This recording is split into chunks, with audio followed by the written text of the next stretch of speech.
تعالوا النهارده اقول لكم يا جماعه على معلومه مهمه جدا جدا، وهي يا جماعه اسباب او اللي يخلي البستن يسلخ بالشكل اللي احنا شايفينه ده. طبعا نبص هنا مع بعض نشوف البستن هنا مسلخ ازاي. في هنا شرخ ممكن كلنا نحاول نشوفه كده مع بعض في الكاميرا. في شرخ في البستن منين؟ من الجزئيه دي اهو. ده هنا زي ما احنا شايفين كده ان البستن هنا مسلخ. بصوا الجنب التاني، يعني هنا هنقدر نقول قوي شويه، لكن هنا طيب ده ايه سببه؟ هو سببه يا جماعه هي حاجه واحده، وهي عدم وهي نقص الزيت. نقص الزيت هو اللي بيخلي البستن يوصل للشكل ده. طب نوع الزيت يخلي البستن يعمل كده؟ لا، اللي يخلي البستن يعمل كده هو عدم وجود زيت داخل المحرك. تمام؟ طيب ده بيكون ايه السبب وايه اللي يخليه يوصل للدرجه دي؟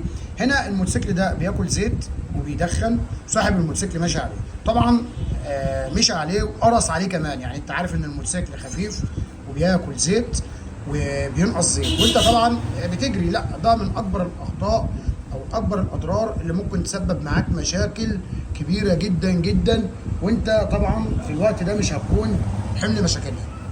طيب انا الموتوسيكل معايا بياكل زيت ومعيش ان انا اعمل الموتوسيكل دلوقتي، مفيش اي مشكله. طيب ايه الخطوات اللي انا اعملها عشان اقدر امشي بالموتوسيكل شويه طالما هو ما بياكلش، طالما هو بياكل معايا زيت وانا ما معيش الامكانيات اللي انا اجيب، ما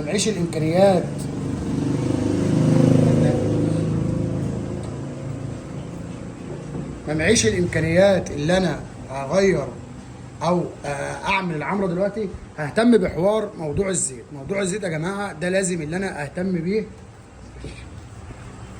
اللي انا اهتم بموضوع الزيت.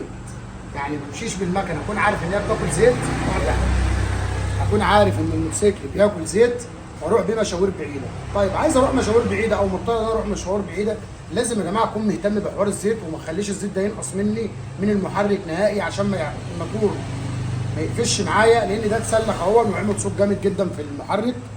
فعلشان اللي انا احافظ على الكلام ده كله او امشي نفسي، اهتم بموضوع الزيت، اللي انا على طول اعاير الزيت، ازود بالموتوسيكل زيت باستمرار، اخلي بالي ان الزيت ما اخلوش ينقص، لان هنا المكنه بتاكل معاه زيت وهو راح بيها مشوار وقرص عليها، زي ما احنا شفنا البستن طالع عامل ازاي. وده طبعا زي ما قلت بسبب نقص الزيت. مكنه معاه تاكل زيت وهو ماشي عليها وراح بيها مشوار بعيد بدون ما ياخد باله من موضوع الزيت.